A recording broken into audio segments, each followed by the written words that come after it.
I'd like to welcome everybody for the Town of Columbia Zoning Board of Appeals, a regular meeting for Thursday, February 26, 2026. I will call to order. We have new members, welcome the new members. We haven't had a meeting since August of last year. I'm Joe Narkowitz. We have Jason Straubow. You know, right? Yeah, so Caroline Johnson. Yeah. Wendy McDonald. Richard Napolitano. Yeah. John Moore.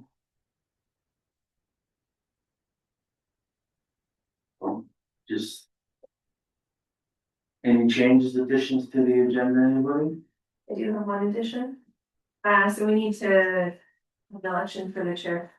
Really? Yeah. No. Motion to approve. We'll do that later. Okay, next item on the agenda is approve the minutes of the legal of August. Motion to accept them. August 28th, 2025. Second. Any discussion? No? All in favor? Aye. Aye. Yeah.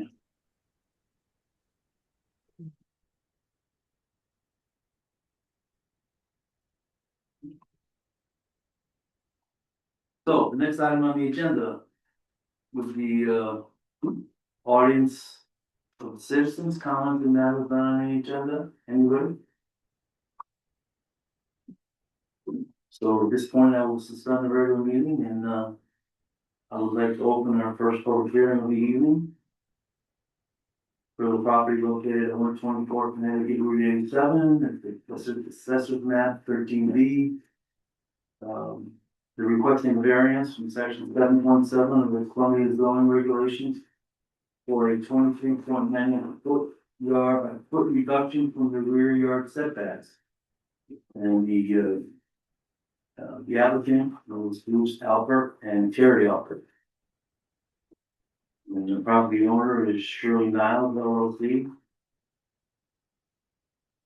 We have all the abutting landowner notices here. We have all the filings from the newspaper and public hearing signs. Anybody wants to review them, you're more than welcome to go through them all.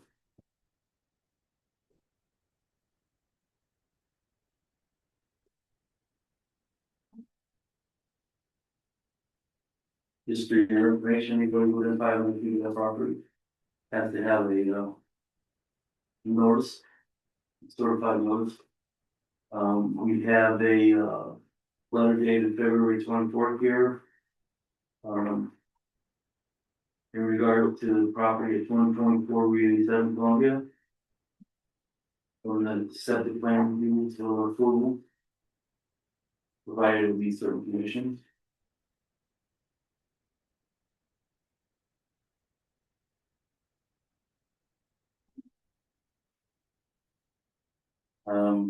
We have other correspondence.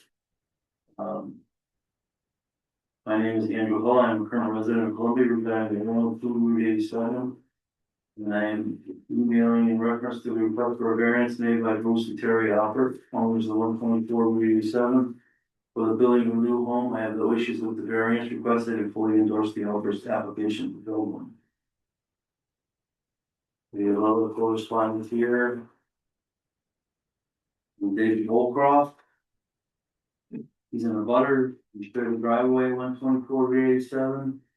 He's unable to be at the meeting this evening. He just wanted to go on record that I am in his favor of the proposed project to replace the existing home at that location. If with any questions, I can be reached on my cell phone.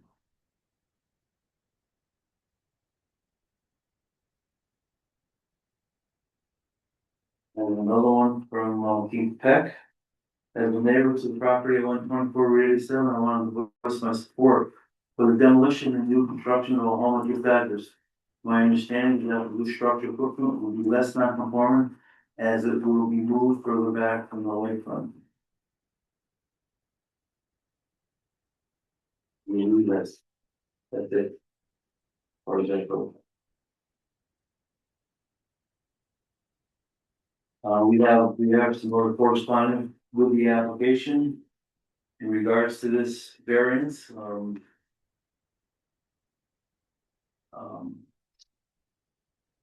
just want to go through something here.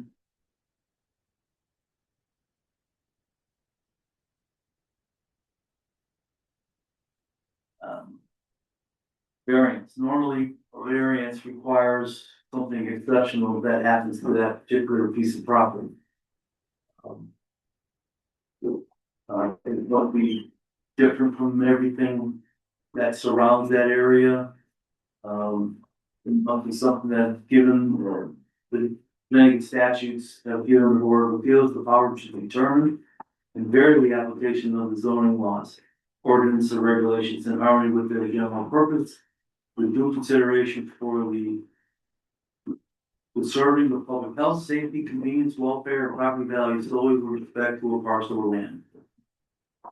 It should be remembered that 8.7 of the Connecticut General Statute requires that whenever a zoning board of appeals grants or denies a variance, we must specifically state the reasons why we are granting or denying. We must generally, we must specifically show the exceptional difficulty or unusual hardship on which our decision is based.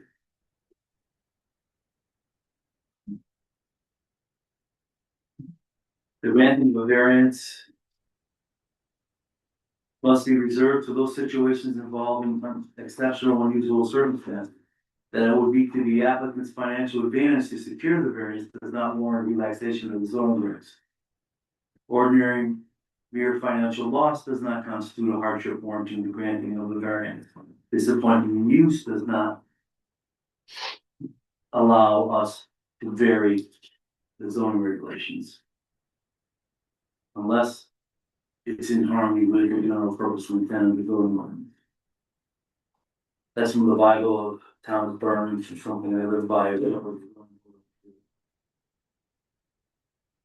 Those people understand what we're here for. You know, along with this, the applicants have done a bunch of homework in regards to this variance. I think we're looking at something that's a little bit different. Based on these cases that were presented to us. Do we always? No, You don't say that you will. I'll just give you a gist of what it says in these three different cases that they provided for us, which was very convenient and helps us a lot here. You know, the property at 124 is non-conforming. And the statute generally want us to get rid of non-conformities or less than non-conformities.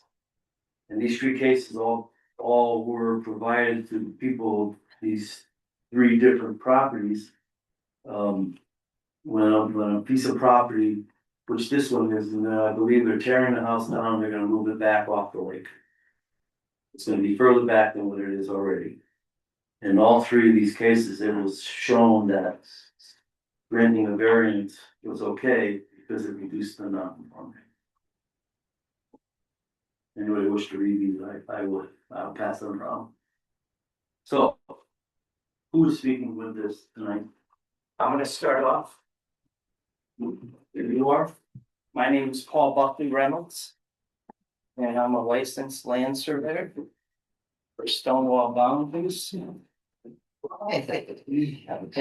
Wallingford. And I'm representing the property owners. This is Terry Alpert and Bruce Alpert, right next to her. Then the general contractor is Dave Selleff. And the architect is Chris Burrell, sitting next to Bruce. So I submitted this along with an existing conditions plan, which was done earlier, which was done for the Alperts so that they could, when they bought this property, it had been 3 parcels. It had been subdivided. And what they did since is they did away with the subdivision and they went back to having it as one single property. On that first map that I provided you, shows the existing house on it. And then my map, the proposed plot plan, shows the proposed house on top of the existing house. You'll see that there.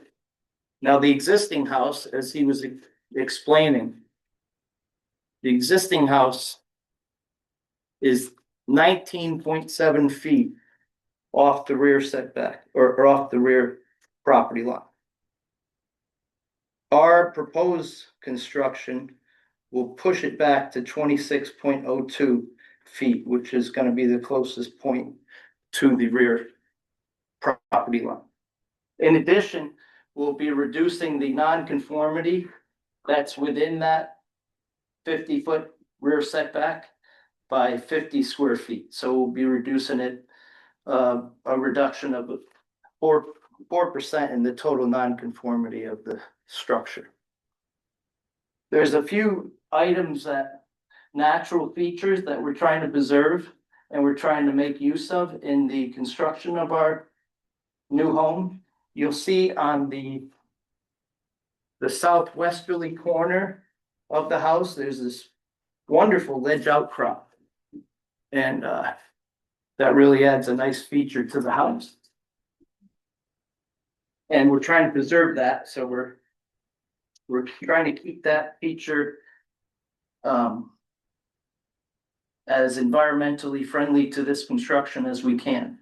There's also a beautiful dogwood tree that we're trying not to impact, which is behind the house and is a beautiful. It has a crown of about what, 6 feet or so. It's just a beautiful It's tree. bigger, yeah. And in addition to the house, and not relevant to this application, but just for general knowledge, they're also putting a new proposed detached garage, which will be further away from the water. They're gonna be taking the second existing house on the property and they're gonna be demoing that also. And there's a few other natural features that they're trying to preserve, especially the oaks around property. There's one in the front that they're gonna keep, and there's a few on the side to the northwest of the home. And as you were mentioning, in the case study that was looked up for this, we take into account that we're trying to reduce that nonconformity. And we're definitely moving that structure back a little bit. The structure itself is larger. It's the footprint of the new house will be 4,222 square feet plus or minus. And the existing footprint of the house that is there right now is 2,786 square feet. So this house will be larger, but it will be further away from the lake, and the major portion of the structure will be built where between the existing house now and the other house. That's where a major portion of this house will be constructed. What else? I guess that's it. Any questions? You can feel free to question any of us. On any part. Anybody need me to bring this closer? Question. Yeah. There are 3 houses there now, and those all 3 will be demolished, and there'll be one. There's 2 houses. Okay, Yeah, both will be demolished. The house that is there right now, they looked at fixing it up and keeping it, but there would have been too much work. It was a lot of repairs that were done helter-skelter on that property. And so they just want to make it a more energy efficient house, and that's where Dave comes in. I so was looking at. on this map that I'm looking at here, it has an existing house right there. Right here, and, Right here, here's the existing house right here. oh, I see, that's pointing it down. Yeah. Okay, gotcha. And the darker shade is the proposed house. Got it. I have one other question. Yeah. Why is the property owner different than the applicants? They just have a LLC that they put their, Yeah, we are two of the owners of the LLC, our two daughters are the other owners of the LLC. Got it, thank you. it's a weird name, Sherry Niles, I have to admit. Any Fraser fans? Goes back to a TV show. Question for you. You're taking down the two houses. How much square footage were the combination of two houses? Compared to newer, larger house, so are you using up? You're having more space, land space open in the end also? I don't I know. think so. Yeah. I think so, yeah. You know, you can build a pretty big house, right? Yeah, So- yeah. Well, this is a big lot. When they combine the three properties together, it's a 5.2 acre. Yeah, I looked on the maps. Yeah. Yeah, so you're actually creating more natural open space. Yes. At the same time. Yeah. How was this property? We bought it in April of April 25. And I remember years ago, this property was in front of the zoning board of appeals. And I don't recall what we did or didn't do. Oh, divided. In my research, I didn't come across any other variances that Well, had I'm been not sure granted. there was a variance. There's been several problems with properties that are split over roads and. That was the problem, because there's two houses there. And I think they wanted to subdivide the property to have two separate parcels. Yes. Yeah, so it probably made it. It made. And I think we made, I don't remember if we denied it or not, I just remember. I think you approved it. We did. I worked it in five. Yeah, I think exactly, right, so. My guess is that when the property line split between the two houses, because they're fairly close together, you probably didn't have enough setback from the property line going I into think the that's the reason, yeah. We gave home, Oh, it was granted. It was a good, yeah. but then it was combined since it's been repurchased. Yeah. Just smart. Yeah, it's definitely making it a lot less. Yeah, so they're. And they're taking off less of a footprint, and it's always paid. Does anybody else wish to speak to this? Hold your speak now and forget about it.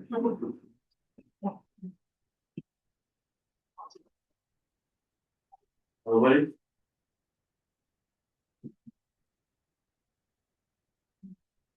You wanna make a motion to hold the hearing? I'll make a motion to close the hearing. You wanna wait around, we will be taking it to a vote later in the meeting, we'll have another public hearing to address.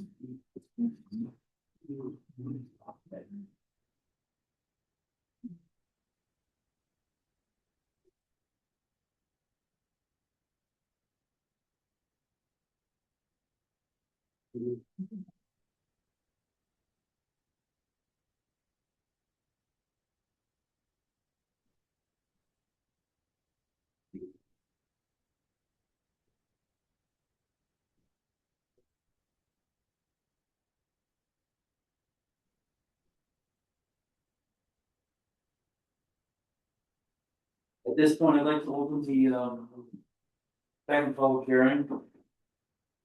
The location of the property at 5 July Drive, Columbia. Field. Park fence, said structure removal permit for sale fence. I believe this is appealing the decision of the zoning agent to allow. The applicant Allison Sanders, Richard Roberts of 3 July Drive, that's the neighbor to the left. Or the front, left and front. Outside property. The abutting owner notices here, and there's a lot of them.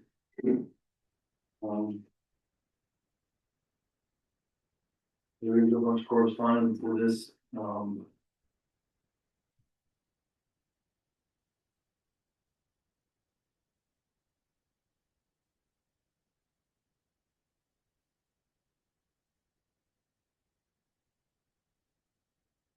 wanna get it rid.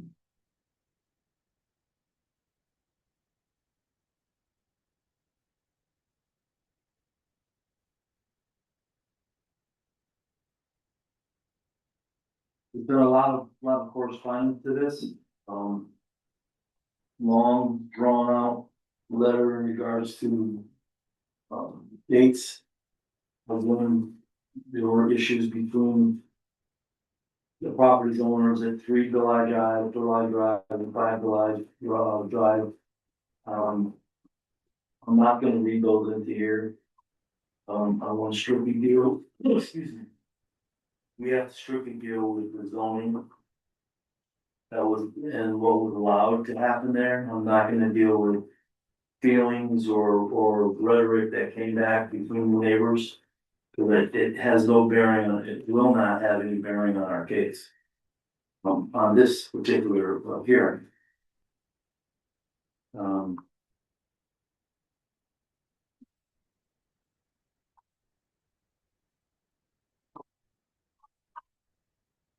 We also, that was one of the correspondence that came from Allison and Richard. I respectfully decline to engage in personal tax exchanges or characterizations that are unrelated to the zoning issue under review. I won't go any further than that.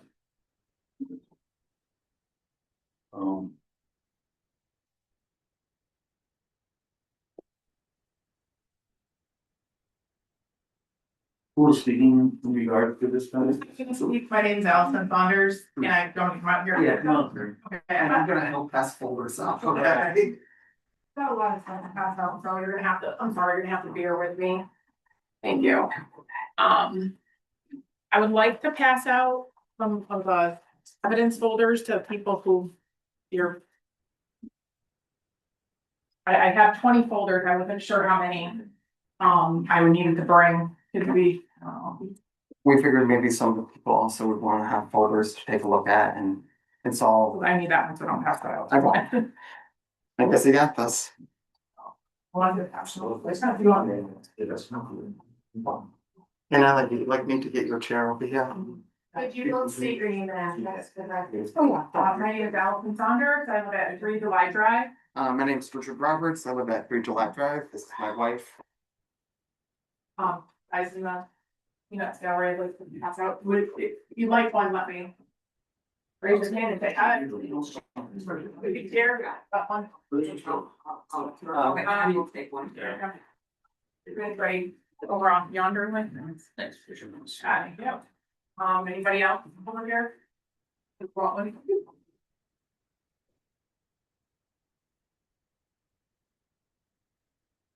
And actually, we have a couple more, we have 2 more left, it looks like, so we've got.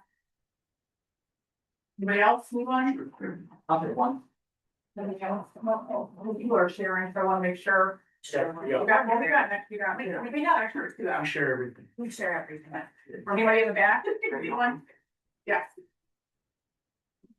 And I'll give you a well, there's one extra one if somebody needs it. Oh, yeah, I'm gonna call just in case. All right. I'm gonna let Ally speak for us. If you need me, I'm right here. All right. Sorry, there's a lot of information in here to unpack. I appreciate you. letting them know that I'm not here to, characterize anybody. It's just strictly about the park fence at hand, and that's what we're here for. So I think before I run, I'm gonna walk. And I wanted to show something that Rob Hellstrom Land Surveying provided to us in regards to the actual location of the tarp fence. First and foremost, I have a big tarp here. There might be you come back. I'll take the other way, why not? Yeah, wasn't sure about it. Where are we? Alright. So I guess we'll start. You know what? Let me hang on to that real quick. Yeah. Actually, I made it even easier because I have, We made copies for everyone. some copies that they made for us. We don't have the gallery here, but we do have it in the upper here. And I think it's possible. No, this is good. All right, so this is a map of the property here. This is our house. This is 3 Delhi Drive. Run from that way. This is 5 Delhi Drive. We've got the street running here, and this is kind of like an L-shaped property. So they have, you know, the front. Well, so this is this part of their property, but it's street facing as well. And in this particular case, they have about a 35-foot teepee right here. And it's within the 50-foot setback area, so it's about 25 or 20 so feet off the property line, maybe 30. We have a fence that runs here. Here is our property line, and a tarp fence was constructed that runs from the iron pin on the corner here about Really, 150 feet. Turn it. Sorry. They look like a, Okay. Sorry. well, a lot of, yeah. Yep. I feel like there's so many eyes over there. All right, so we've got this tarp fence that runs from the iron pin here, 150 feet, and it was permitted as being 16 feet tall, although it's not consistent in size. So it's interesting because this part of the property here, this side part, this is still front facing the street, is completely visible from the street. So I would say this is still front facing part of the street. And in a similar, where the tarp fence is constructed, so it's front facing the street, you can see the tarp fence from the street, as you can see in the pictures there too. Very clear. Yeah, it's pretty large and it's front facing. In another case that was managed by the town of Columbia with Savannah, this address was for, and this was done by Rob Hellstrom Land Surveying, they shared this with us as well. We have this map that was prepared for 17 Wellswood, and it's the exact same type of situation. We've got their house here, and they wanted to put an accessory structure in the back, and it was still front facing. So there was this little piece of land that they said that it was front facing right here. She said, so this needs to be permitted as an accessory structure, and all the Connecticut building codes and Columbia zoning regulations applied to it. And that's why that had to be set at a 50-foot setback. Whereas this, we have a teepee within within the 50-foot setback. That red line right here is the 50-foot setback. And we also now have a 150-foot long, and I'm gonna say, no, it's not part of the fence. The stakes are about 20 feet or more, and then the tarps are variegated heights. We're gonna have that also now within this 25-foot setback. It's 2,000 square feet of tarp fence. So I think first and foremost, I want to address the fact that in our view, and also in the view of Rob Hellstrom Land Surveying, who supported us with this information as well as this, saying, hey, you know what, this is actually front facing, and it really should be 50 feet back, needing a setback. He also wanted to add that because they already have accessory buildings, so it says already has an accessory structure, so the teepee would need to meet the full setback as well. So here we have 2 very large structures within the incorrect proximity for zoning. I'm sorry. I'm sorry, what were we saying? We have those pictures speaking of the utility and which is doing this. Okay, well, I'm just saying, well, it is because it, you know, there's 2 structures within the 50-foot setback. That's probably the only time I'm gonna mention the teepee. That's your feeling, or is it? It's the tarp fence. Is that a tarp fence? So it was permitted as a structure, but actually, all right, so remember, okay, so this, I just wanted to start with that, and I can pass this around. I only have 1 copy of this, so we can take a look. This was provided by, I'm gonna start down here, provided by the office here. So this is the area we're talking about, where the accessory structure was viewable from the front street here. So Savannah had requested that they have it 50-foot setback. And it was the same thing, like a little piece of land right here. It's the same thing that we're talking about here, because we're talking, the tarp fence is viewable right here from the street. Right here. Now, if you look through the photos, guys, there's a Ziploc bag that is full of photos, so you can see exactly what I'm talking about. So I'm sure nobody understands what a tarp fence is. You know, it's kind of an unusual thing. But I just, we want to pass that around. Yeah, they can pass that around. And if you have any questions, I can show you exactly where on the. So that's just to show this whole. I don't know, I just keep going, I'm gonna keep going. All right. So, Just I have a question before you go on.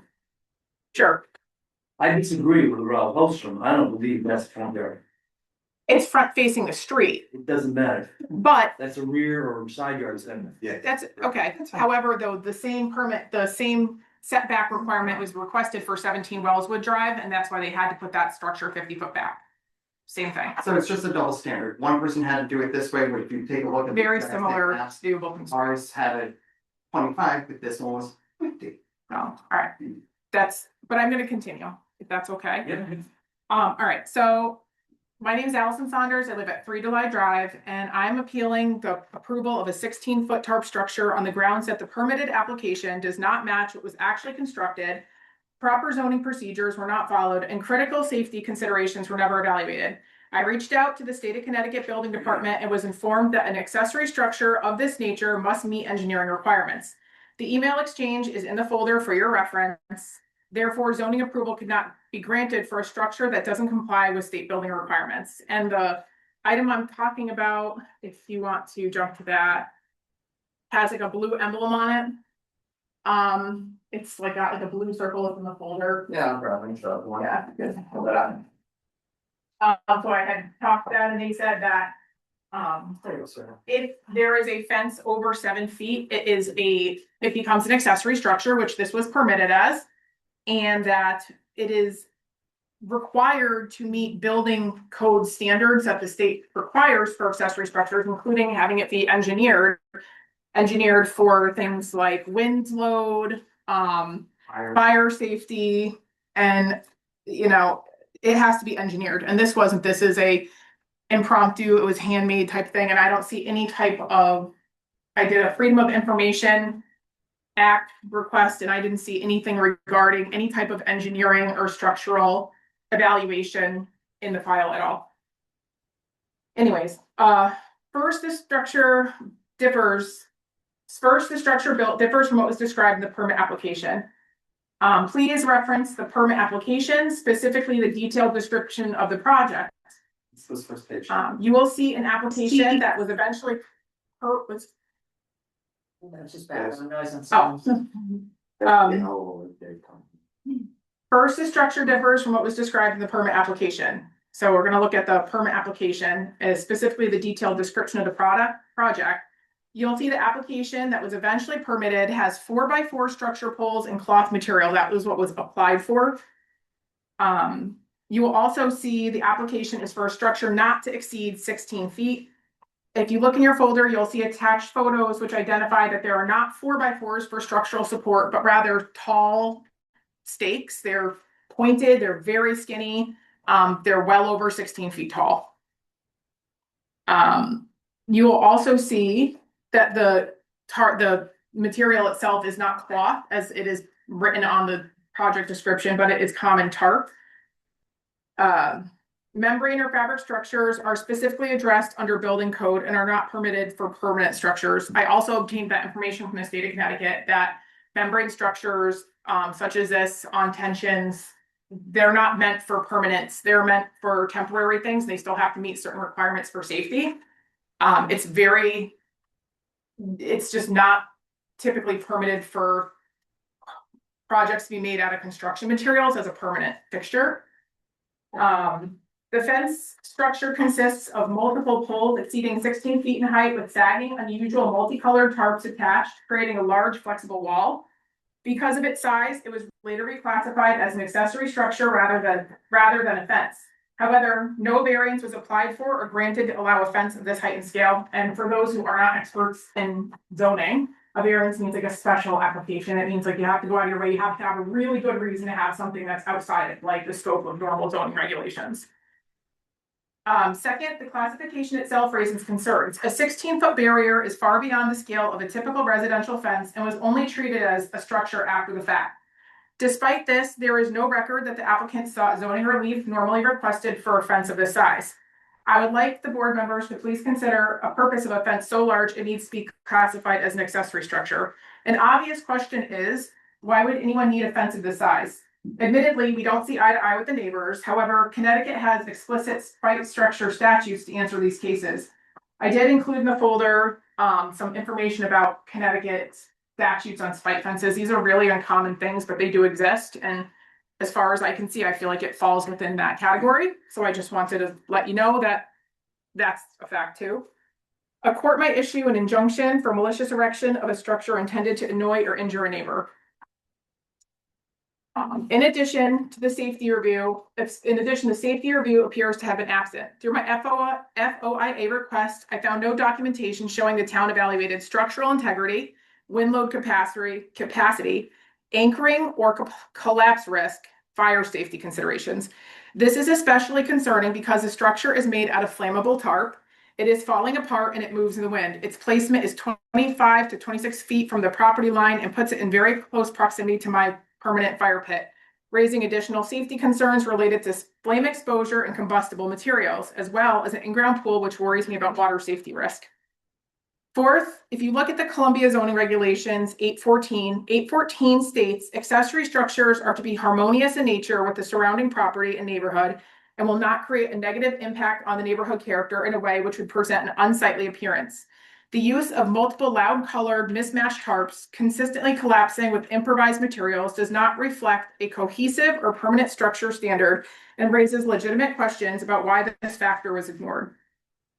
In addition, the tarp fence can clearly be seen from the street and cannot be screened with landscaping, as it would take many years to grow to the level of the height of the tarp fence. Finally, this installation appears to function as a permanent membrane structure. Connecticut building standards regulate membrane structures similarly under temporary or engineered conditions and require documentation of structural stability. There's no indication that this installation was reviewed as an engineered structure, nor that long-term safety compliance was evaluated prior to its approval. My appeal is whether the proper procedures are followed, whether the permit accurately reflected what was built, and why it was built with the chosen materials, whether the accessory structure standards were properly applied, and whether public safety was considered before allowing installation of the scale in a residential area. And for that reason, and I'm out of breath, I request that it be revoked and that we can go back to having a normal backyard. I also have some other information that I wanted to share. There are some email exchanges between ZEO Savannah Kitchen and myself, and also Linda Jocks. A quick description of what you're looking at. Here you'll find a timeline of email exchanges commencing May 14th, 2025. Communication with ZEO Savannah clearly indicates that prior to installation, she advised the property owner at 5 July that the regulations were silent on sun sails and that no permit was required. The record does not reflect inquiry into structural elements, location, scale, or visual impact, indicating that the proposed installation was evaluated without consideration of these factors. Mrs. Kitchen also advised the Jocks that the installation could potentially make things worse, reflecting awareness of possible conflicts or consequences even before the construction occurred. Subsequent communications acknowledged that installation of poles or structural supports would trigger a structural review. The structure ultimately constructed includes those characteristics, demonstrating that the installation was initially evaluated based on terminology alone rather than its physical attributes. Zoning regulates what something is, not what something is called. So when they had initially inquired about it, there was no review. She didn't say, how big is this going to be? Where is it going to be? What's the visual impact going to be? The location.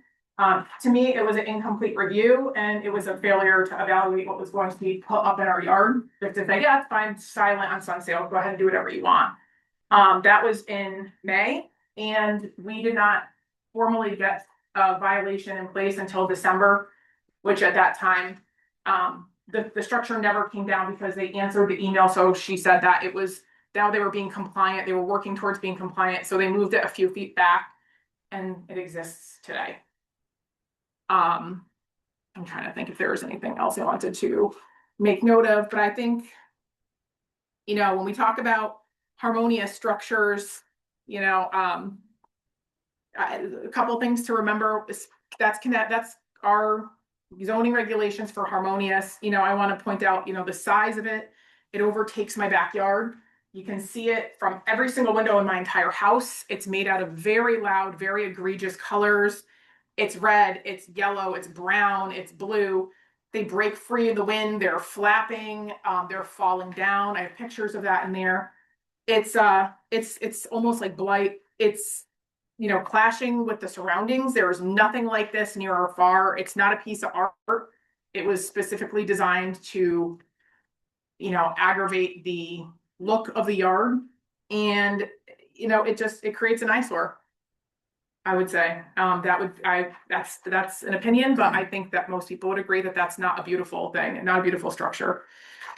So, And it doesn't really make a difference, one thing I just wanna say is, it doesn't really make a difference if someone likes the structure or someone doesn't like the structure, if it's harmonious. And then we printed out a little thing, just on ChatGPT, harmonious in Connecticut, so for zoning.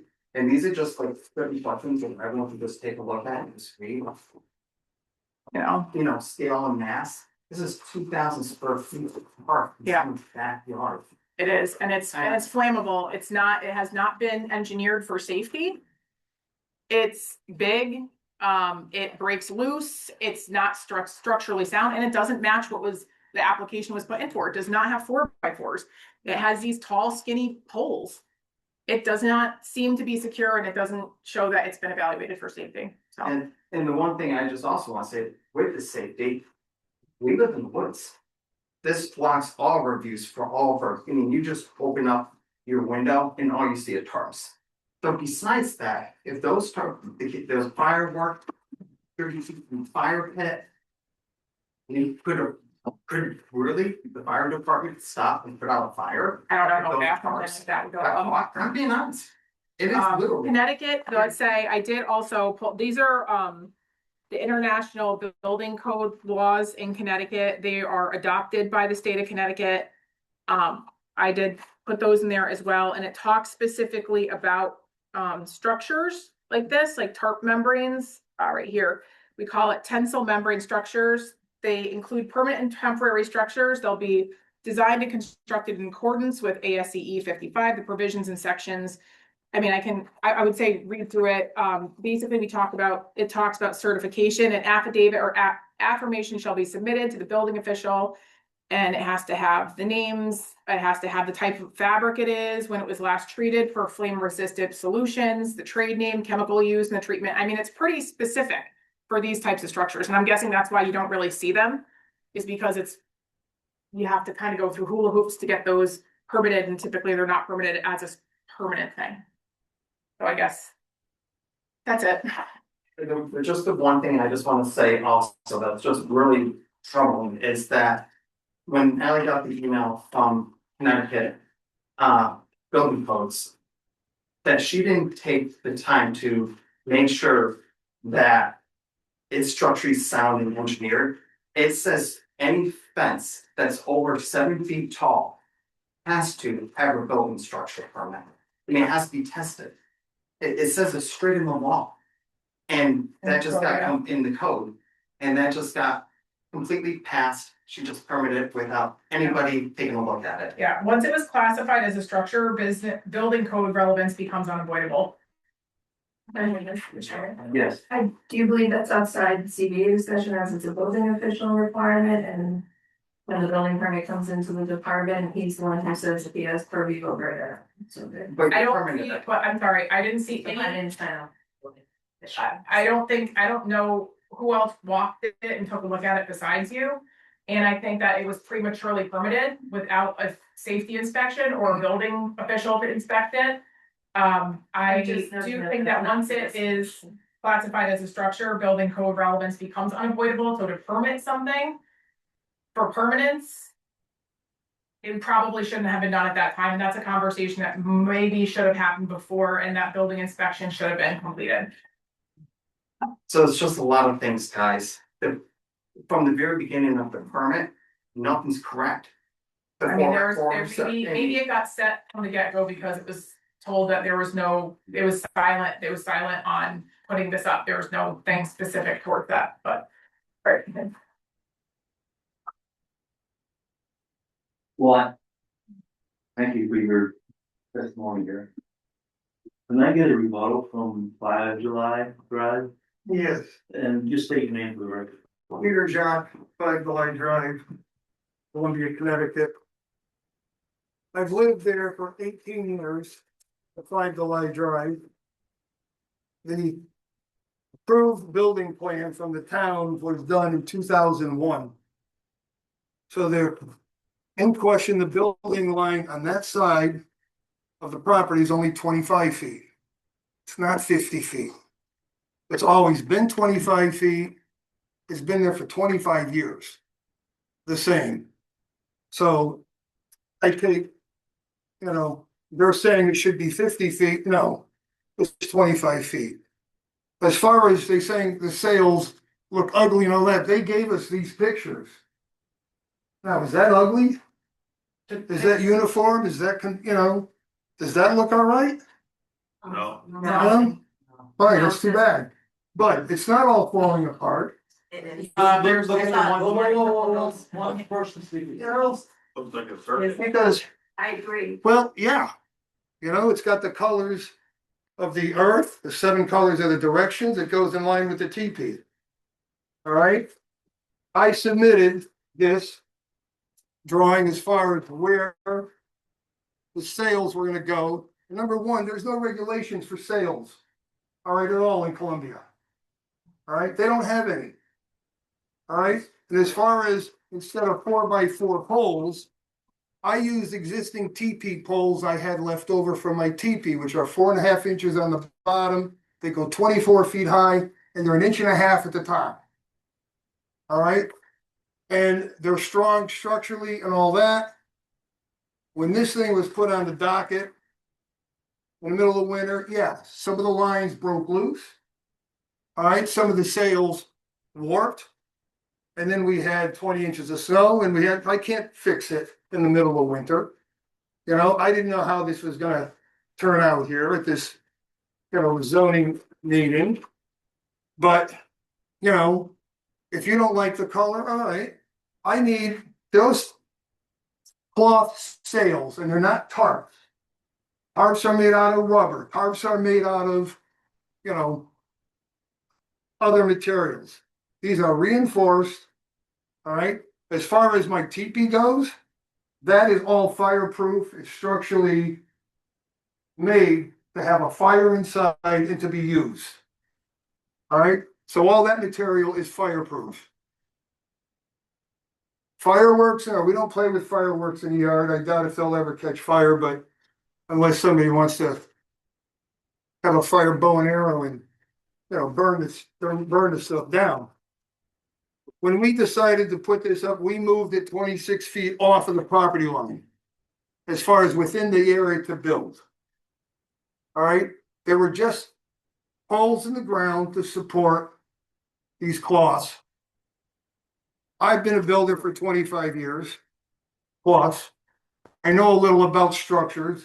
All these poles are level, they're straight, and they're strong enough to run a 20-foot line and hang a sail. So structurally, I have to get an engineer to write them off, I'll do that. These sails are put up for our privacy. All right, it's not a spike fence, it's a privacy fence so that we can use our backyard in peace without harassment. That's the main thing for those sails. So, I followed the zoning enforcement agencies, officer, followed the rules and regulations. She came out and measured. We started going through it and putting the ones, that were gonna be there permanently. But then we stopped until, we figured what was gonna happen at this meeting. As far as we're concerned, they're within the zoning regulations, as far as the setback, as far as material. And that's all I have to say. Any questions? Yeah. Pete Crapo, 22 area. I'm just curious why a 7-foot fence wouldn't suffice. I'd hate to see that at my property. Right, but their property, their house. Hang on, I'm talking. That may prevent somebody from buying a property, having look at that through a buying process. Mm-hmm. I wouldn't buy a property that had to look at your fence. Well, It's kind of embarrassing. well, when they bought the property, I had wood piles there, tarps on the ground, and I had all kinds of stuff. And Wood piles are natural. well, right, but it depends on who, they didn't like them. This hassle started over having just tarps and wood piles in my yard. Even with that, the majority of the people here, even if they don't speak up, are probably thinking the same thing I'm thinking. Probably not. It's hideous. Yeah, please direct everything over there. We walk by them, you know, walk our kids through the neighborhood. It's become the laughing stock of neighborhood. I visited the property, I went down there today and I looked at it. Yeah, you can see it on the road. Yes, please. Christina Mercurio, 1 Delage, neighbors of 3 Delage.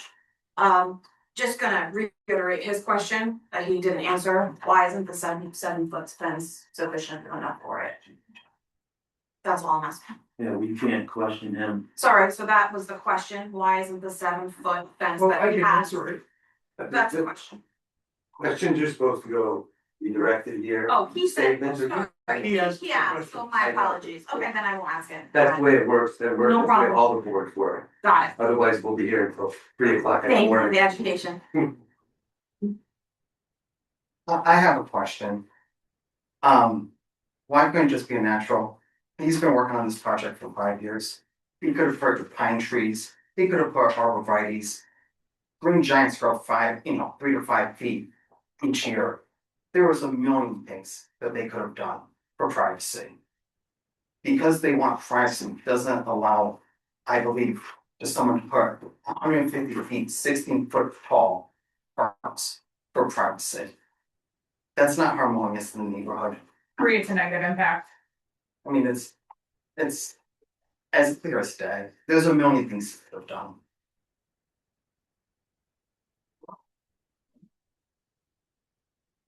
Just for the record, and also in December, there was a letter from the zoning enforcement officer to Peter Linden Yax in regards to this. And it was more or less, you know, since there were sun cells and they're connected to the ground, being trees and ties, they appear to be permanent structure and to be considered a structure. To comply with the town of Columbia zoning regs, please remove the tarp sale structures within 10 days. You may also choose to apply for a permit to place a fence greater than 6 feet in height at 25 feet from the property line. And then the building permit was issued on January 12th of 2026 to install privacy fence. Cloth sales approximately 16 feet high or less, approximately 150 feet long, and approximately 26 feet off the property line. Install sales to trees and forward by pressure treated posts. Permits here. Does it make a difference? Is it important to note, or I don't know how to phrase this, but I want, you know, like the significance of the fact that what's permitted isn't even what's on the application or on that with the 16 foot and the 4x4s. I mean, like I said, these posts that the tarps are attached to are well over the 16 foot height. And they're not 4x4s for structural security. I mean, he can say whatever they are. but- Usually the sales were to be 16 feet high or less. The 4x4s, there was no notation as to how tall they could be, but easily they could, the post they had could easily be replaced with 4x4. Mr. Chair, if I may note, the zoning certificate of compliance has not been issued yet for this. The property owner has made note that he will need to modify based on what he was able to install. We allow modifications. Something about structure, you ever notice the flag poles flat at the bottom, gets narrower at the top, makes it stronger. And when they're round, they're stronger. So there's a lot of structural involved in that. That's the question over there. No question.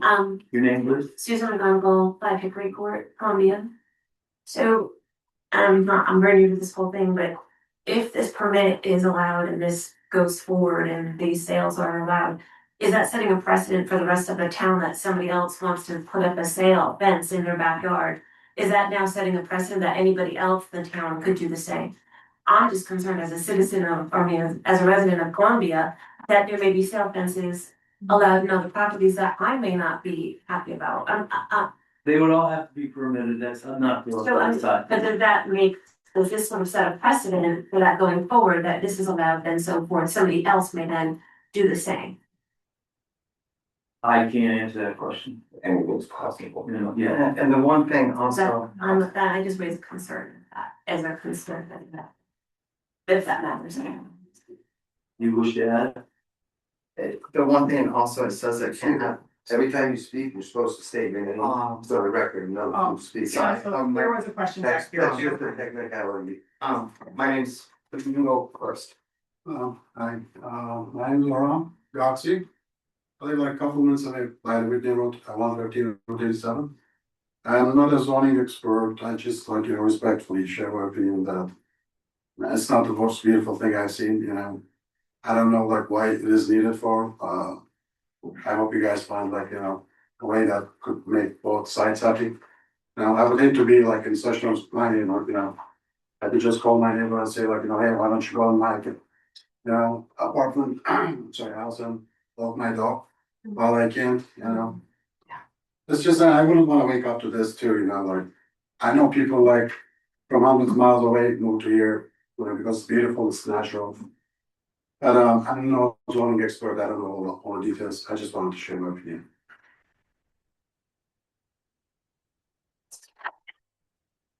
Matt, please. Susan Bass, 17 Heritage Road. I just wanted to share my opinion. I walk around the neighborhood. I've been in the neighborhood for 26 years. When I moved in, I was told, and this was just verbally, that the person who built the neighborhood wanted it to look conservative. They didn't want very contemporary places. So it kind of had that feeling of just being conservative. And everybody, and they even said, please don't build fences in the front of your houses. So for most of the time that I've been there, it's been very conservative, very beautiful. In the last couple of years, I've noticed a lot more fences have come up. But 5 July is a beautiful house. They've landscaped it beautifully. But I don't understand myself why the colors are up. It to me looks like a child lives there. And I don't want to offend them because their house is beautiful. And the landscaping, I've seen them work on it and it's gorgeous. But this doesn't match the house. This doesn't match their landscape. So I'm not trying to offend you, but the neighborhood is a beautiful, beautiful neighborhood. And I would love to see it stay that way. And I would love to see compromise, and maybe instead of the tarps or sails, whatever they're called, maybe there is a way to put some greenery on the fence instead. There's a lot of fake greenery now that looks real, or maybe some plants that can be planted so that there's some kind of compromise, because it's a gorgeous neighborhood and I wouldn't want to see it change and make it look more like someone mentioned the circus. And I feel like that almost sounds like it. So I don't mean to offend anybody, but maybe there could be some kind of compromise here and use greenery instead. Thank you. Anybody else wish to speak on this matter? Zach Doubleday, 1 July. I live on a quarter of Heritage in July. We've been here in Columbia 6 years. This home. We have a lovely community full of neighbors who are friendly, and it's just a beautiful place to be. I'm really thankful to be there. It is a concern to me. We can see these tarps from our backyard on 1 July. If you look at the map, you'll see that we sort of a pizza slice, and it also the property sort of comes behind ours as well. I don't know anything about zoning and building and all of this, but it should be noted that in the last 6 years, not only has this TP gone up and the tarps have gone up, but there's been a number of trees taken down. And I'm never gonna say what you should do on somebody else's property, but some of the lack of privacy is because a lot of trees have been taken down. There's been regrading to the yard, which is causing flooding in these people's yards. And there's like, these tarps are, no offense, they're, I don't want to say, they're an eyesore. And it's like they're making trouble, not in their person, but this is like a situation that we could solve. with generosity and care and community and love for each other. And I hope that the zoning board will make a decision or appeal or whatever it is that people do that sort of protects this community and builds community and thank you for hearing me. Thank you. Anybody else? Trevor Pompa, 28 Pine Ridge Drive in Andover. They live at 1 Delay Drive in Columbia. You go online, Airbnb, there's no fence around the pool. You can walk right up the deck into the pool and drown.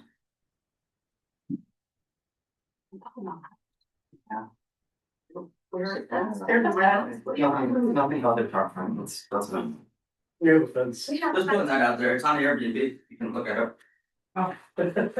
Okay. You can come talk to me. Hold on, please, please. I'm just saying, you can come talk to me. I built it. Anybody wants to come over one? Please, anybody else Come on over. that has pertaining to this?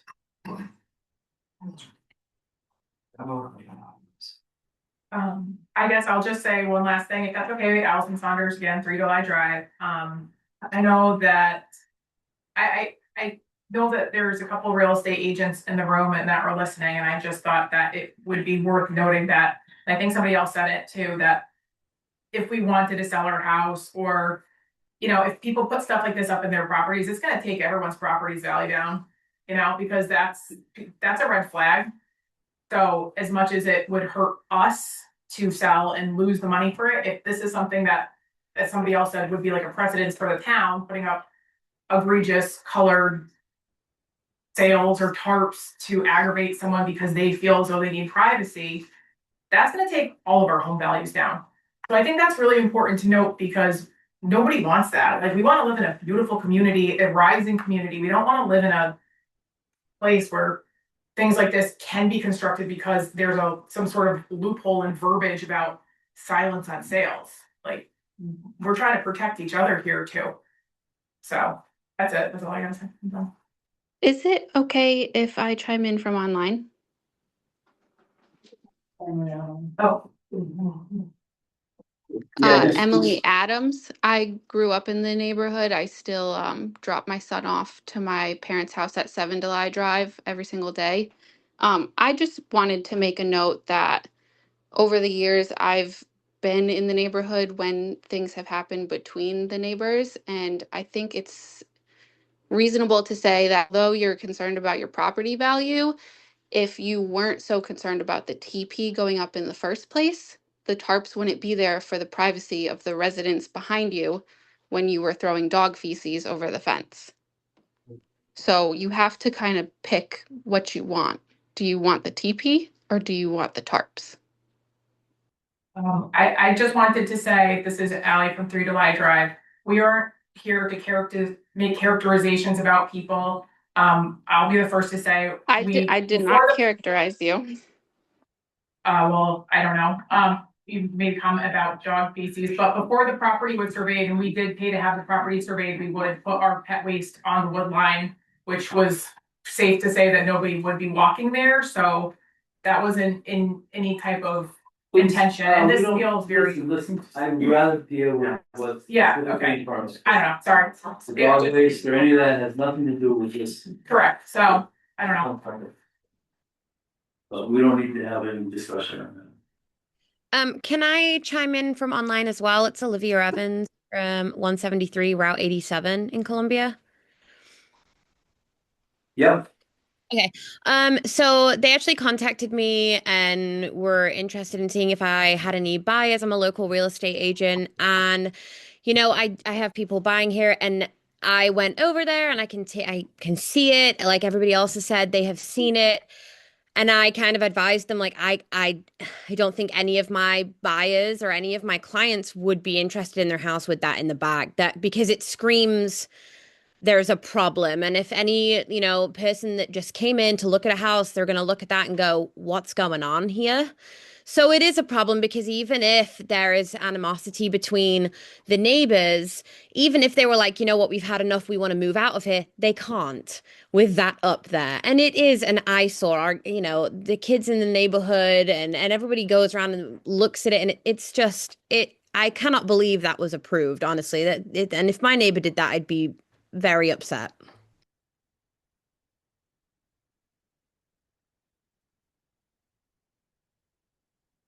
That Adams 7 July. I mean, just going back on this, if I could be mistaken, I believe Peter's been there and had 3 neighbors within that residence. And this is the first occurrence of any sort of structure that's caused an issue or anything. He's never needed a fence there. The fence has been put up since their arrival. Um, Frankly, it might not mean much. I drive past it every single day and it really does not bother me. I don't see it, honestly. I drive past it, I'm not looking into their backyard. It's not my business to look into their backyard.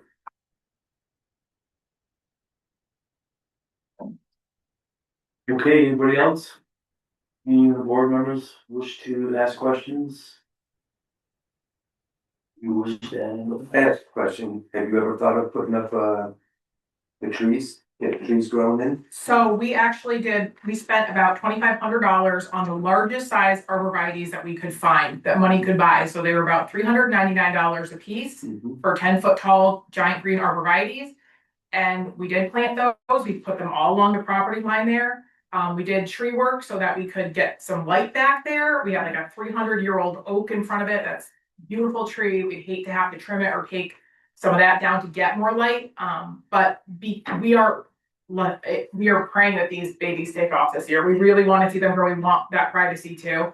So we've done everything in our power to try to present a natural, natural screening. There, I saw them there today.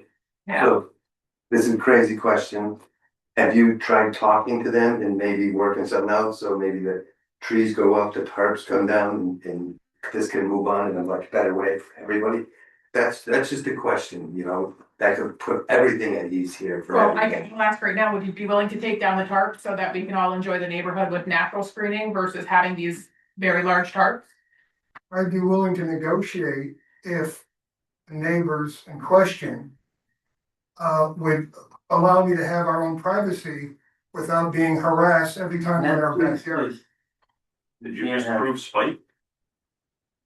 Could the sails be like a natural color, Yeah, they could. like a tan or I something? could do a natural color, I could Because do maybe they green. match the TV better and then Right. it's kind of like a natural color.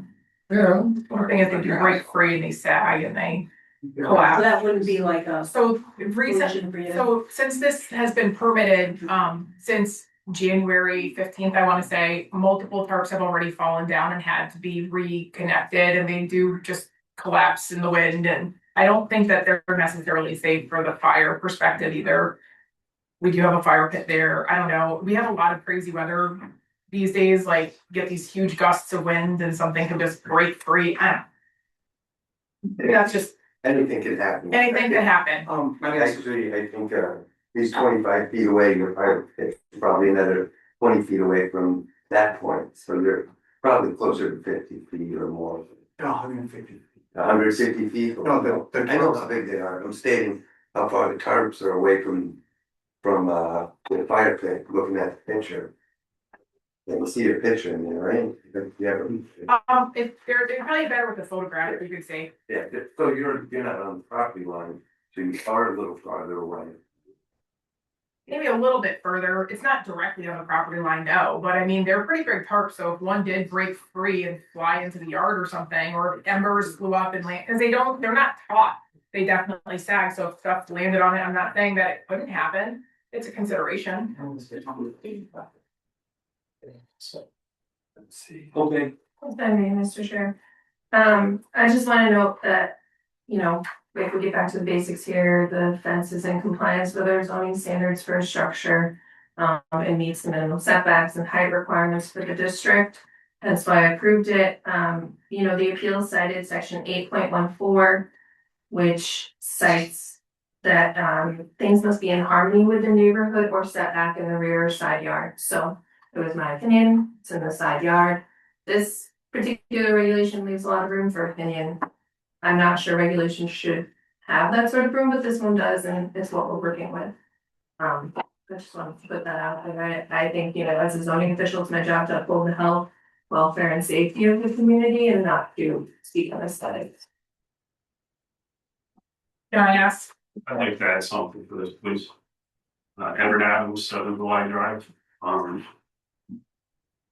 You might not think this is pertinent to it, but I just want everyone to understand that there's a lot that got us to this point that we're all aware of. That's not part of the zoning hearing, but we need to be aware of that.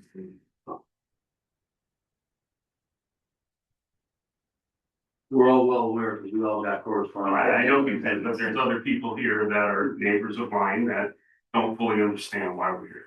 Oh, we feel the vibe, don't worry. Well, I know that. I do have one question for Savannah.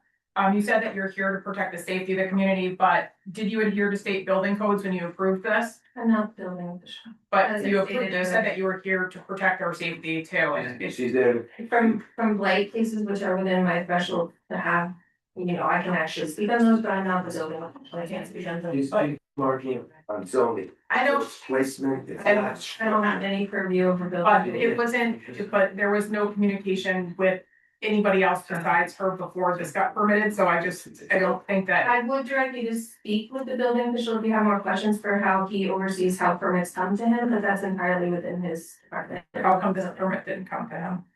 That's, again, I would say you should speak to the building official. This is Rich Roberts, 3 July Drive. My question is, how does a permit, how does something get permitted without the building law codes? They have to apply, state building codes have to apply. So how can that just guys, this is really was following me. I don't understand how you can permit something without building codes. I don't get it. It says it It's right. not just about setbacks. It's not just the Exactly. setbacks. I really think if you have questions regarding the building code, you should bring it up with the building But official. I understand that, but my question is, you permitted, you're the person who gave the permit, correct? And not built, I didn't give a building sign. No, So who's the person that did the building sign off, real quick? would have to be the building inspector. Exactly. So how can the building, okay, I so, cannot speak to other people. So, this is the only, it's the other object thing you have choice to do. If something's not in the regulations, you can petition to have things in the regulations. And there's a whole process for that. You can't possibly foresee every single situation in life and micromanage everything and put it in paper. So as the regulations keep getting bigger, cost of your house can keep going up, there's more stuff to do, but that's the other process. If it's not written, or you want some change to be done, so it doesn't happen, there's a process to do it. There's a short term where you can petition to have it done, and there's some cost to that. And the other one's to get it on the agenda next time they open up and make regulation changes. Those are ways to get it changed. I know you don't wanna hear that, but that's somehow how it The works. building inspector looked at the application based on what the information that was provided, he approved it. Without visiting, He didn't have to do, he doesn't have to visit it to see if it's safe. he has to do it after it's done, and But then, there was nothing in the like, Freedom of Information Act like she that. said, it has not been I haven't issued my zoning exact. complaints. So, I don't know. if there's something wrong with the way it was built, they will go back to the building inspector and say, hey, they didn't do it according to your approval, they'll have to fix it. Okay, That's just how it's done. all right, now we know. There's a lot of steps and it takes time. The more regulation, the more steps, the longer it takes. Anybody else? And at this point, I make a recommendation, somebody? I recommend you close the meeting. Okay. Public hearing. Somebody want to second that? Second. Here. It doesn't like that. Any discussion? Anybody want to keep it open? All right, all in favor of closing the hearing? Aye. Aye, unanimous. Thank you. Okay.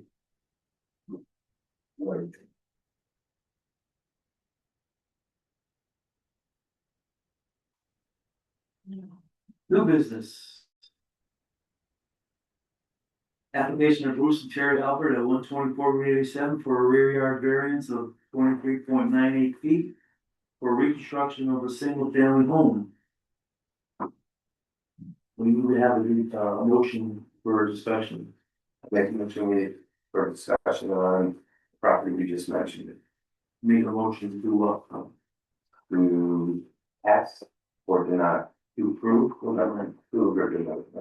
we have to, well, we have to have specifics. It's a little redundant, so it's nice. Yeah, that's just how it is. Yep. So do we have a motion to approve the variance or deny the variance? I'd like to make a motion to approve the variance. They brought substantial information backing up all the things. If they're doing, making their properties better.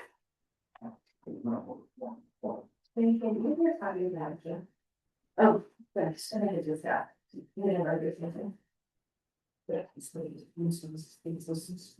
Yes, that's the second.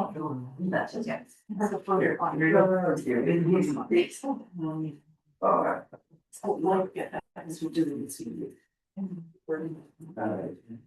I make a motion to approve the application of Bruce and Terry Albert for a variance on pursuant to section 7.7 of the Columbia zoning regulation to replace the existing 2,786 square foot single family home with a new 4,222 square foot home setback 26.02 feet from the rear property line at 124 Route 87, Columbia, Connecticut. Assessors map 013B lot 74 in the LAR zone. The replacement of the house will include standard setback of no less than 25 feet for each side yard and no less than 50 feet for the front property line. And reduced setback of no less than 26.02 feet from the rear property with a maximum lot coverage of 10%. The building height within the reduced setbacks is not to exceed 35 feet. Additional approvals for the Columbia zoning regulation will include DHHD approvals and inland wetlands approval in process, zoning approval and building permit. Boy, AI works good on. I second that. Okay, we have a motion to approve the variance. And you have a second. We have a second. Any discussion? I just think they did a good job making their case. I think it's important on the record that we are reducing the non-conformity And by you're allowing this.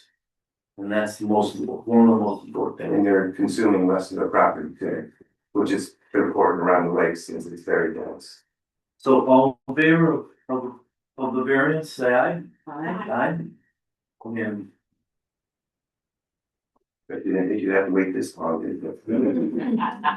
keep in mind, once this is supposed to be 15-day periods where, if somebody wants to challenge our decision. We can file an appeal to a higher court. You'll be required to come back and find some documents. We will know to go on paper next Friday, 15 days from there, they have to appeal. Okay. Thank you. Thank you. Thank you. Enjoy your home.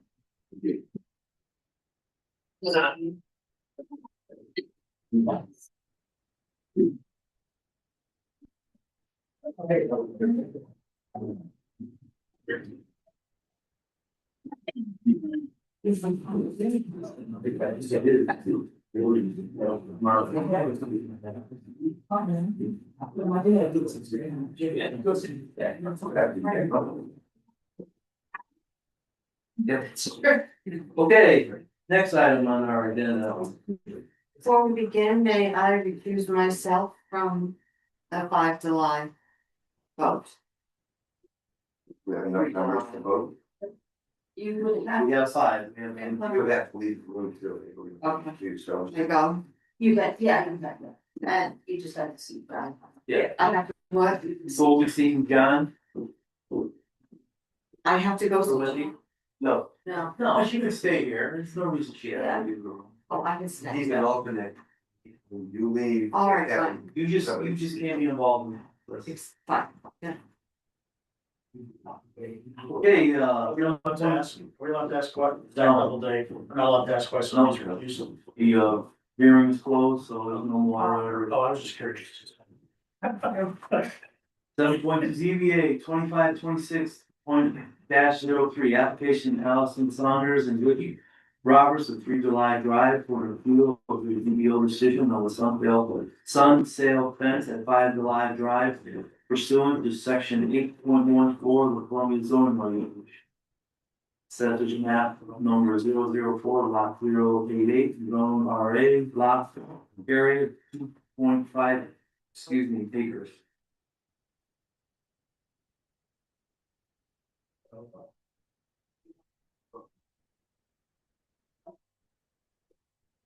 One way or the other, we need a motion. So we can have a discussion, we'll do the discussion. I make a motion that we have a discussion on. No, we can't have a discussion, we can have a motion, but we To approve. Okay.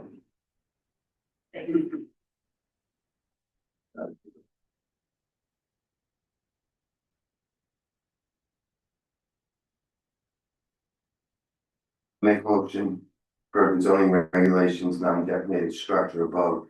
Fence above 6 foot high is considered a structure and requires zoning staff approval to be placed.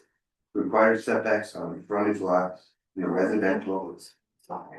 I think you're reading my comments. Oh, yeah. Yeah, so it's either denied even or. Well, I'm not making a motion to do it. I have to make a motion, to deny or uphold the decision of the zoning enforcement officer, that's what we're here for. So I'm making a motion. Oh, you want me to pick one now? Yeah. Well, whatever, we have a discussion. You need a motion, we can always change it. Alright, I'm gonna make a motion to deny the appeal without prejudice of Allison Sanders and Richard Roberts of the decision of the zoning enforcement officer to approve the building permit of the sun sale fence at 5 Geisha Drive, Columbia, Connecticut Assessor's Office. Map 004, lot 088 in the RA zone. The commission finds the decision to approve the building permit to be in compliance with the town zoning, Columbia zoning regulations. Somebody want to second that? I'll say no. Discussion.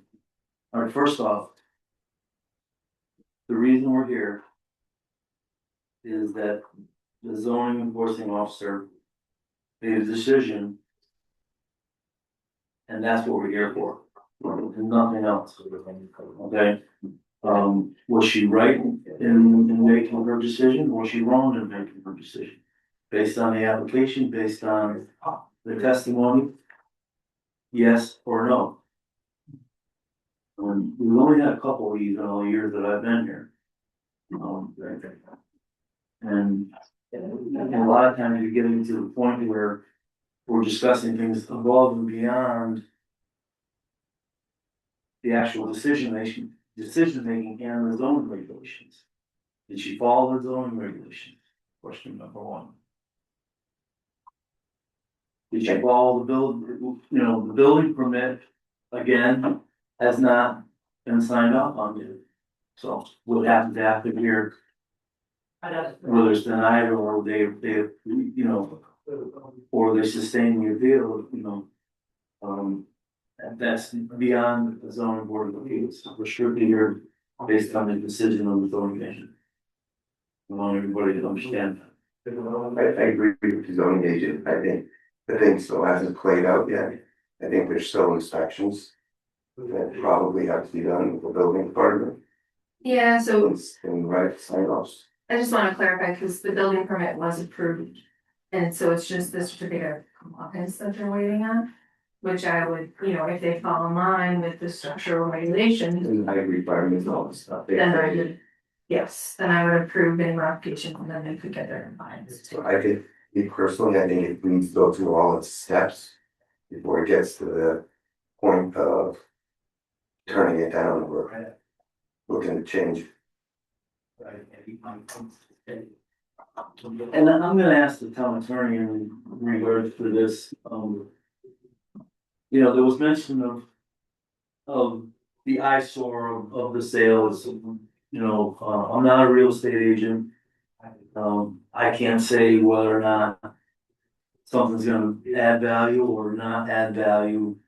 But, you know, we've had a bunch of people in the town here who aren't supporting the sales based on the look of them and the colors and everything else. Is that a reason why we should deny the appeal? Based on that? Well, I think you should look at the specific wording of 8-14, which is what they're pointing out. And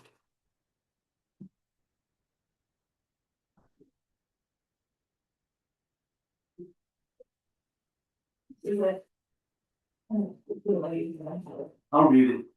8-14, accessory structures in residential districts.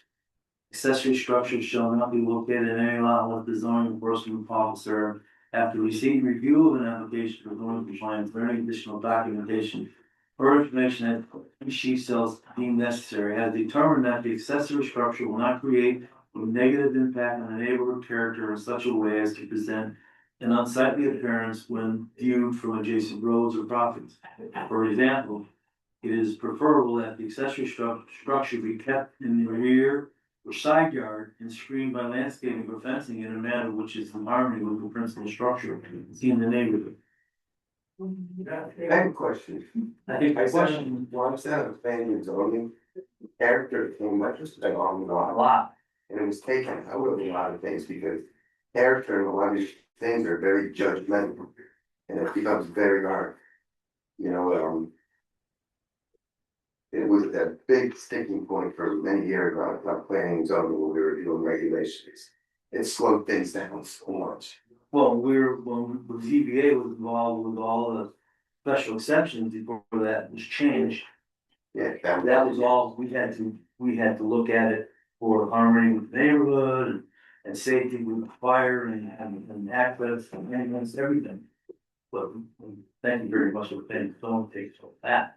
Wonderful. But do you remember when that all that was changing? yeah, I mean, and it was changing primarily because character was being used kind of as a proxy to keep out apartments and affordable housing by saying, well, that's not in character with the neighborhood. So, you know, in something like this where there's additional language like negative impact to create an unsightly appearance when viewed from adjacent roads or properties, and screening it with landscaping and fencing and those sorts of things.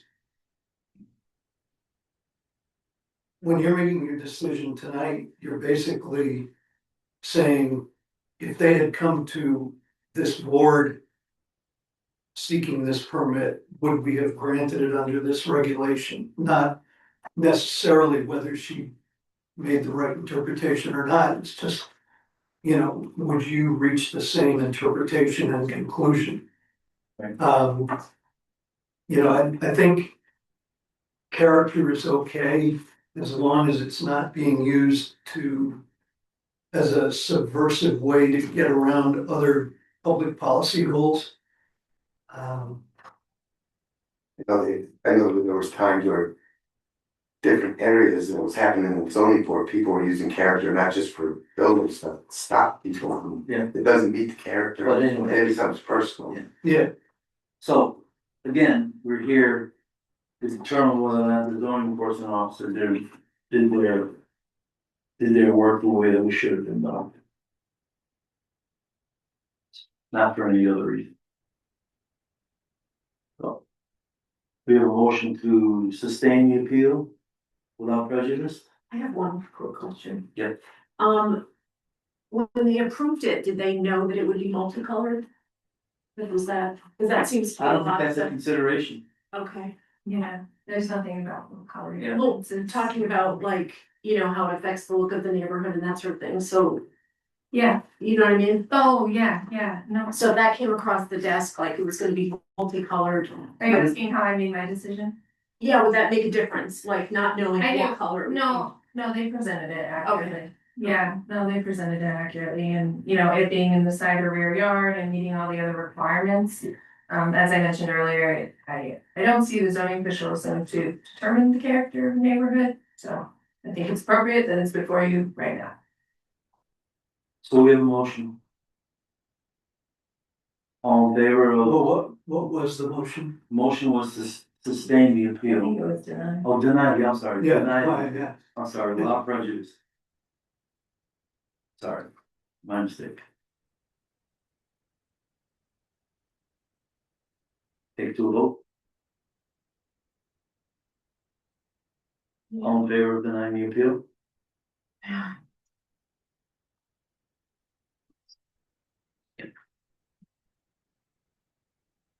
We got four affirmative. Jason's still on there. No. Awesome.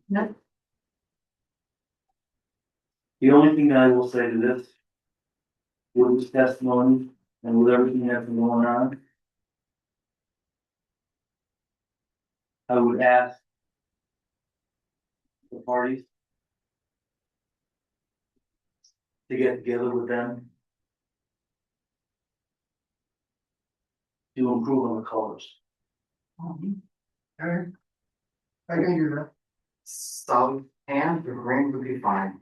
But you know what, that's for you guys, you're the neighbors.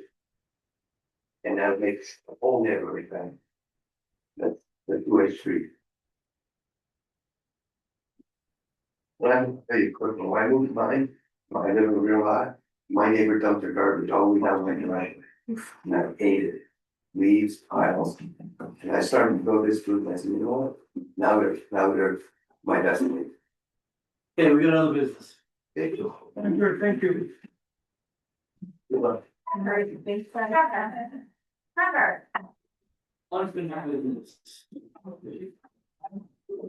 We have the elect officers, and chairman, the vice chairman, and the treasurer. Sorry about that. Yeah. You know, Really need to share. You know, I didn't use a lot of others. I didn't want to this time. This is the last. So, that's what happened here. Oh, yeah. I'll make a motion, we,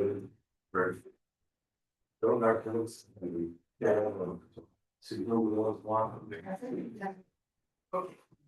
All in favor, get up.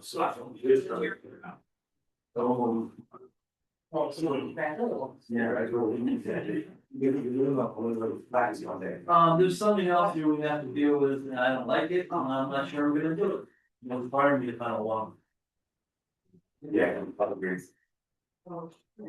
Any such member serving any such commission as or board as of January 1st, 22 shall complete such initial training by January 1st of 24. And shall complete any subsequent training once every 4 years thereafter, or once every term for which such member is elected or appointed, if such term is longer than 4 years. Any such member not serving any such commission or board as of January 1st shall complete such initial training no later than 1 year. I've been a member of the board since 1987. I'm not doing this. This is ridiculous. I'm not gonna do anything. I've done enough training. and Put it in the record. If I- Put it in the record, Farm. It is, I mean, Wendy has completed it, it's listening to 3 videos, just to. It was. It's not laughing, I just want to clarify what the training. How else that's what? That's the training, that training was how I knew I had to recuse myself from that. Without that training, I don't know if that would have. Yeah. Well, that's part of it, any board you're on, any committee you're on, you're supposed to use yourself. If you are. That you're Yeah. personally connected with it. That's Robert's rules, really includes that. Meetings. So this is my first public service, so it was good I had to take it, because then I knew. Robert's rules for buildings. That's what I meant by what the actual training was from. Did you all receive the notification of the, our town planner, John Gieskowski's company, Tenchi, is putting on a training that includes the affordable housing requirement hour? So, I don't know, Rich, you might be involved with that too, Yes. right? That's the thing on the 11th, right? On the 11th, Yeah. yes, I. Yeah, I did too. How's that going for the state of Connecticut? Don't ask me. I think all companies are bored, when you just have to work the anger season, just, you know, she won't. I do agree we do need it. Well, you know, that tarp fence can make your house more affordable when your taxes go down. I did go see it today. I did too. Yeah. It's not pretty, right? But also what I was thinking about, I live in Island Woods, so it's another subdivision type thing. I'm like, if somebody had that structure, like literally 150, 200 yards off the road or however far it is, 'cause it's pretty far back. I'm like, I would walk by and think, okay, weird choice, but okay, and I would keep walking. Yeah, that's me, that's what I would do. I mean, I've got, my neighbors have like a 36-foot camper that I have to look at every time I look out the window that's just sitting in the middle of the yard. So I think that's much uglier, and at least is what it is, you know, we do have regulations and that. Oh, we do, oh, I could never, I struggle snow blowing the driveway, I could never, nothing. You get that permission to do enough stuff on your own property nowadays. Yeah. Yeah, just do it. Don't beg for forgiveness. Yeah. Say you didn't know. Well, that's why people don't fulfill it. Okay. Because they're sick of the bureaucracy and what it takes sometimes to get one. I'm trying to go in the second year. Not fun. You'll see what it costs to do any commercial work. Definitely good. Yeah. Hartford was like $30 a following. Yeah, you can build a house. For a $400 permit. Are we on that? We can shut. Sure. Yeah, sure, that sure. motion to adjourn, Whatever. Okay. All in favor? All in favor? Aye. boy, look at how we say, you know, you just gotta be elected.